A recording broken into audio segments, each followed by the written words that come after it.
run to the battle. Put our armor on, draw our swords. Let's run to the battle. Shout loud and glorify the Lord. Let's run to the battle. Put our armor on, draw our swords. Let's run to the battle. Shout loud and glorify the Lord. Come on, run. Let's run.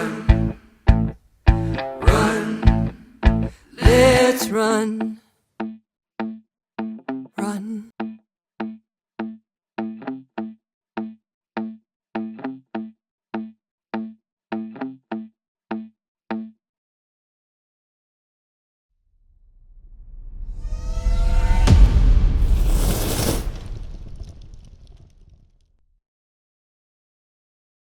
My session is Courageous Conversations. Hang on to your seatbelt. This is going to be a great session. Here we go.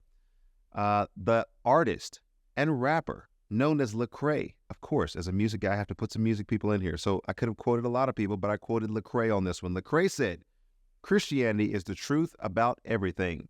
If you say you have a Christian worldview, that means that you see the world through that lens, not just how people get saved and what to stay away from."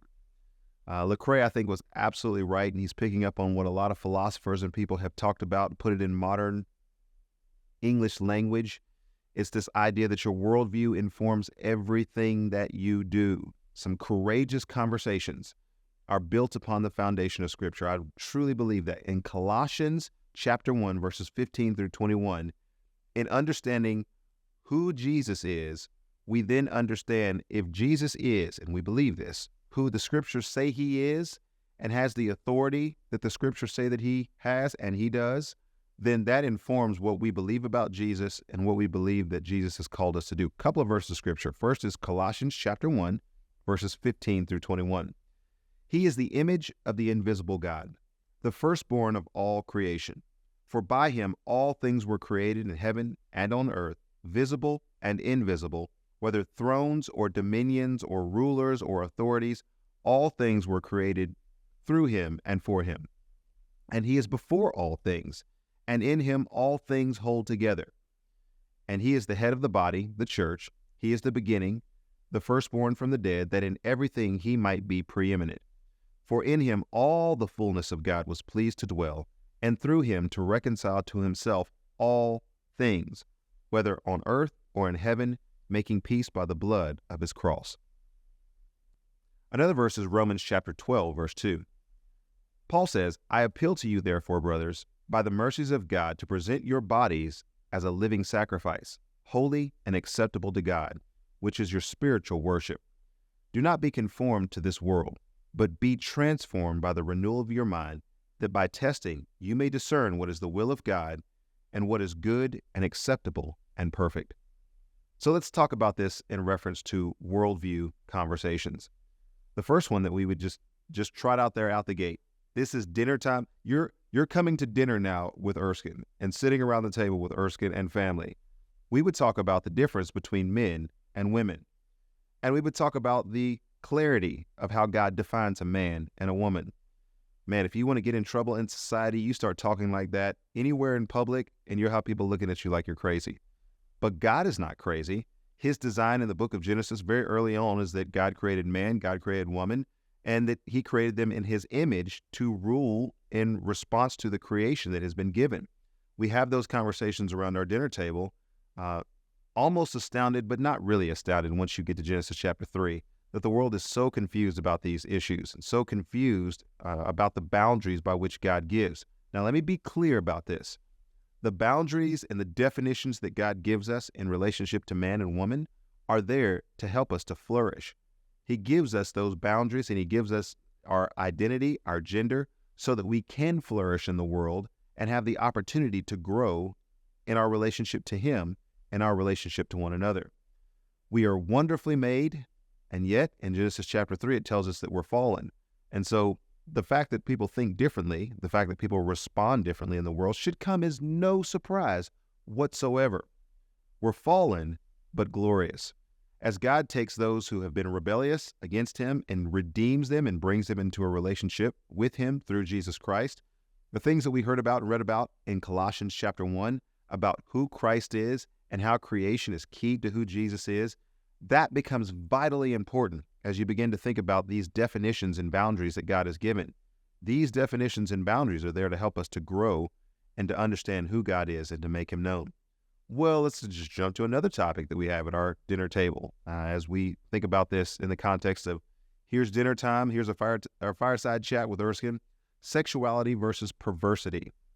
What does it mean in the image of God to be created in such a way that sexuality is something that continues the flourishing of humanity itself, and yet in what we would consider to be an over-sexualized culture, how does that beautiful, natural sexuality get perverted and twisted into something that would allow the doors to swing wide open for the pornography industry, the doors to swing wide open for human trafficking, and a lot of the things that we find in our society? It's because we don't understand that how, in many cases, how God creates something that's good, that's to be used in a proper relationship in marriage, in a proper relationship of flourishing in society, can be adulterated by the culture and used for material gain and can be used to the detriment of people in the world.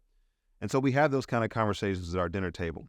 This session of having courageous conversations means that these, what would be hot button issues, they're not hot button issues at our house. The temperature is down, the tone is down.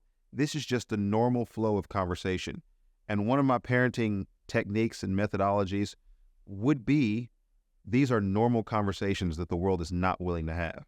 They're not really wanting to look at the scope of, if we say that all sexuality and all perversity is allowed in society, when people then begin to use that against them and weaponize that against them and use that for material gain, you can't cry wolf at that point and say, well, no, we didn't mean that kind of sexuality. We note the contradiction around our dinner table. We note the contradiction as we're having conversations with one another. And these courageous conversations that we have as a family, they happen around the dinner table. They happen when we watch movies. They happen when we're in the car riding with one another. And these are just normal conversations because actually the scripture has made it pretty clear, pretty plain who God is and what it is that is our desire to serve him and not be conformed to the patterns of this world. How about another one? Really quickly, politics and culture. Yeah, that's coming up. A lot of the conversations that we have are centered around the fact that at some point I want to run for the president of the United States. The only problem we have is that my wife doesn't want me to run for the president of the United States. And so if I can't get that one vote, it doesn't matter about all the 330 million votes that I might potentially get. If I can't get that one vote, then I'm not running for president of the United States. But if I was running for the president of the United States, it's not out of bounds. It's not unfair for me to say that these values that God has given to us as a society are best for human flourishing for everyone in the society. And when I talk that way, it makes my neighbors look at me like I'm a little crazy. But again, if you're going to be afraid of that kind of smoke, then you're not going to be able to run for the president of the United States or be able to parent effectively in the generation that we live in. And so as one who is civically minded in response to the things that are going on in the world and somewhat aware of what's going on, the need to have political discussions about candidates, the need to have political discussions about the truth claims of the candidates, the implementation of policies of the candidates is a conversation that we have all the time. I ask my kids, in a given situation where there's the possibility of nuclear war, how would you respond to these set of circumstances? I'll sometimes ask my kids, in a given set of circumstances, when you have these things that may affect this voting block, how would you respond to this situation? And part of that parenting, especially when it gets to the teenage years, as you put that thing on them and you let them begin to answer some of these basic questions about how God has set up the world, what our basic responsibilities are to one another and in reference to God, the Great Commission, reaching people in the nations with Jesus Christ, and then this, and I don't want to get too much in the weeds here, but then this common grace that comes as a result of, if I'm a better man, then I have a better family. If I have a better family, then we have a better neighborhood. If we have a better neighborhood, then we'll have a better church. If we have a better church, then we'll have a better culture. If we have a better culture, then we'll have a better nation. If we have a better nation, that's going to impact the world. And so this ever-increasing series of understanding my responsibility before God, and then at some point, that's going to bump into the political machine. It's going to bump into the world in terms of how they see the world and what policies should be implemented, who should be affected by those policies, what things should be incentivized, all of the likes. And so we're not afraid of the smoke of politics. There are some people who believe that you don't talk about politics or religion. We sometimes only talk about politics and religion, but those are some of the courageous conversations that we have around our dinner table. Often in Christian circles, get so used to throwing stones at the other guys that we forget to evaluate what's going on in our own house. And sometimes the conversation of compassion and greed happens sometimes like this. Well, the world is doing bad and the world is doing all these different things, but we as believers have some responsibility as well. We are to be compassionate in the world and not just hoard everything that we can, build our own society, put the walls up high around us, and then whatever happens to people happens to people. That is not the Great Commission. That is not what we're called to do. And so how do we engage in society in a compassionate way, knowing that there are some needs that we're able to meet? And you don't have to have a lot to have enough to be able to help people that are in society. In our context, we say, worship Jesus, think small. And it is those small things done over a long period of time that begin to build a foundation, that begin to build a superstructure of compassion for the world that's around us.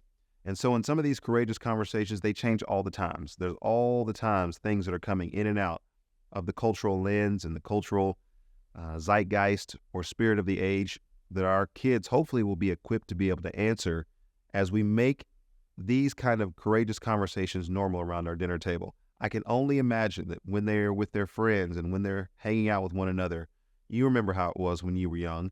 You got together with your friends and they began to talk about, well, I know a little bit about this and then I know a little bit about that. And actually you didn't know anything about anything. You were just kind of parroting what your parents were saying. I can only imagine that as my kids begin to hang out with their friends and they begin to have some of these important conversations, what kind of things will come out of their mouth in reference to the things that are normal conversations around our table. And so I would encourage us all to begin having those courageous conversations. Don't wait until they're teenagers because they will have a lot of information that is coming from outside of your home, perhaps, that is going to color that conversation. Start when they're young and start having those courageous conversations and make them extremely normal around your dinner table when you're going and when you're coming. And this will help you. This will encourage you. And I believe it will encourage your kids as you have these courageous conversations.